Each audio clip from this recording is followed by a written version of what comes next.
She looks like a sailor's dream girl. But before she was smiling from a flash wall, she was something darker. A warning from the water. A bad omen. A creature from the edge of the map. Somewhere between ancient superstition, sideshow spectacle, a sailor's loneliness, and 20th century pinup art, the mermaid became one of the most powerful motifs in traditional tattooing. How did a sea monster become a sweetheart? How did a bad omen become a good luck charm? We'll discuss how tattooers took one of the oldest figures in maritime tradition and turned her into what we see today. Bold lines, bright color, that flowing hair, the curved tails, and scales that'll definitely test a tattooer's hand. Welcome to Skin and Story. Before the mermaid was a tattoo, she was a question mark. What's out there beyond the ship? What lives below the surface? What's waiting past the last safe harbor? For as long as people have gone to sea, they have told stories about the sea looking back at them.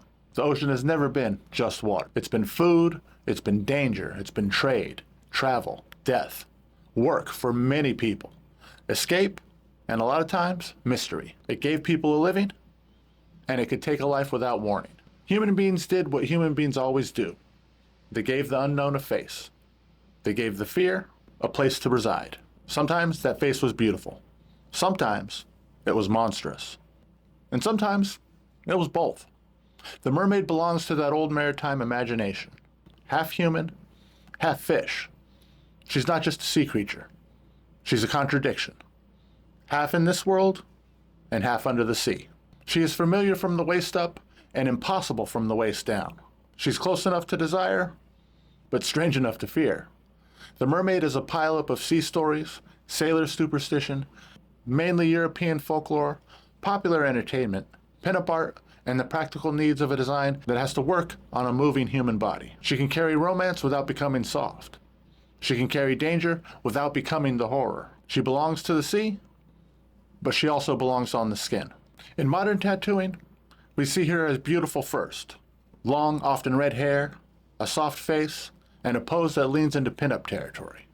But in sailor folklore, the mermaid was not always comforting. She could mean good fortune, or she could mean disaster. Sailors live in a world where luck and death can show up in the same wave. A pretty coastline could hide rocks, disease, or even violence. The mermaid carried that tension. She was a promise and a threat.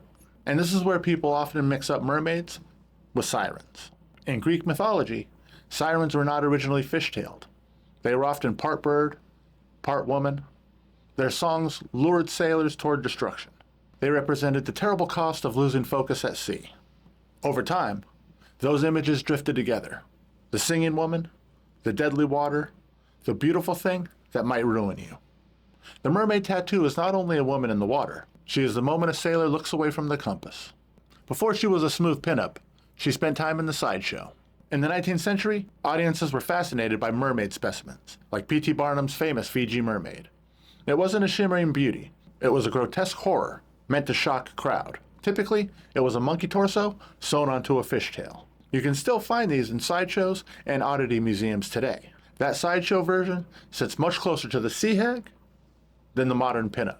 It belongs to a world of curiosity cabinets, carnival banners, and tattooed attractions, the very place modern tattooing started back in the day. Tattooing has a very deep connection to this world. It's sideshows, it's circuses, and it's the beginning of electric tattooing in America.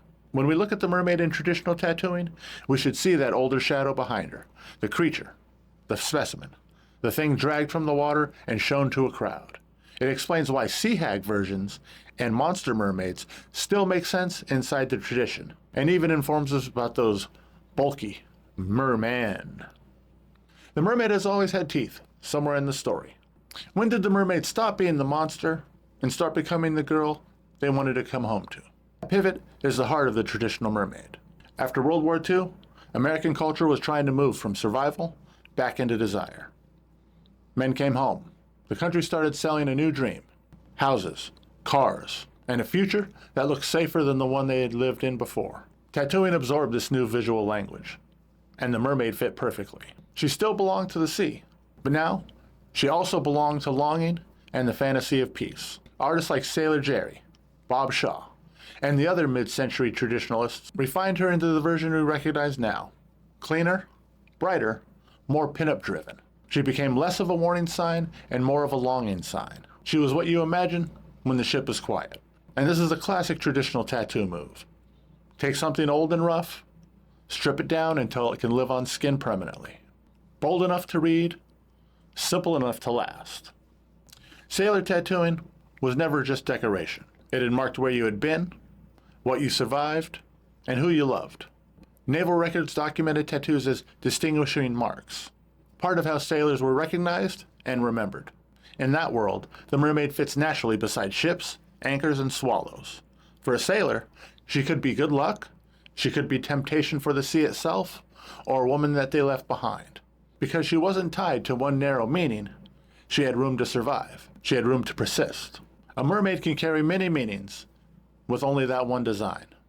Folklore does not transfer neatly onto skin. Tattooers have to build the image to work on the anatomy. The traditional mermaid needs a strong silhouette. The hair gives the human read, the torso gives the pinup read, and the tail gives the sea. It really is a magic trick. The tattooer makes you understand everything in that one design. And the tattooer makes you understand everything. Woman, fish, sea, danger, using only line, color, and restraint. Familiar doesn't mean simple. By the 20th century, she started speaking the language of the pinup, the cousin to the hula girl and the sweetheart tattoo. But the tail changes everything. A regular pinup stands in the world. The mermaid, well, she belongs to another one. She is both beautiful and unreachable. She lives in the place where ships vanish. That's why the design has more bite than a simple glamour image. You don't need to have crossed an ocean to understand longing or the feeling of being pulled towards something beautiful that might not be good for you. In many ways, the mermaid is a technical test. The tail has to flow. It can't just hang there floppy. On an arm, it needs to wrap. On the ribs, it needs to breathe. A bad tail looks dead. Then come the scales. They aren't just decorative. They are a test of rhythm and spacing. They have to follow the curve of the tail without turning into a crooked checkerboard. If the pattern drifts, the eye catches it. A good mermaid tattoo is a design problem to solve. It's a test of whether a tattooer can make the technical repetition feel alive. When the tail is right, the whole tattoo moves. Because of how long she's been around, there are deeper cuts like the split-tail mermaid or the Melusine. From a design standpoint, that double tail is gold. It creates symmetry that can fill a chest or a back with authority. There are darker versions, sea hags and monster hybrids, that really bring back that old threat. There are fun versions that twist the original around, and instead of mermaids, you have mermen. They remind us that the sea does not care how pretty the story is. This flexibility is rare. She can be graceful or grotesque, and both versions are correct. We can't credit one artist with the mermaid. These motifs move through port towns and supply houses. Some of the earliest stuff we see is Flash from George Burchett, mentioned in the Battle Royale video. If you haven't seen it, you should check it out. There's surviving Flash from Percy Waters, from Cap Coleman, and from those boys out on the Long Beach Pike, Burt Grimm and Bob Shaw, who treated her with the respect a bold, lasting tattoo deserves. The mermaid needs those values: bold lines, readable shapes, and color that holds. You don't keep every detail. You keep the right ones: the hair, the face, the tail, and the scales. That's enough. The mermaid is a powerhouse because she bridges worlds: ancient superstition and 20th century pinup. To a sailor, both danger and longing. Visually, she just works. The hair gives movement, the tail gives flow, the scales give craft. The scales add beauty and complexity. A good mermaid can sit on a flash wall for decades and still pull your eyes. She hasn't run out of things to say.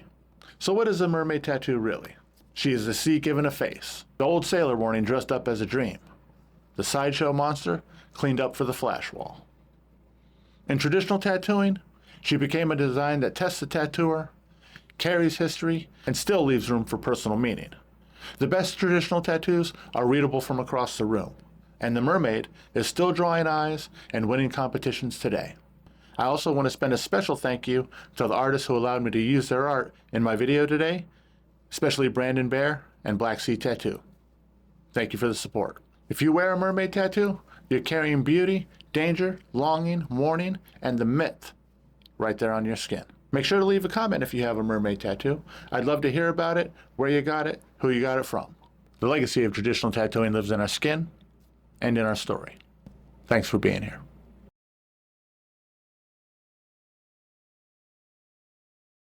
The mermaid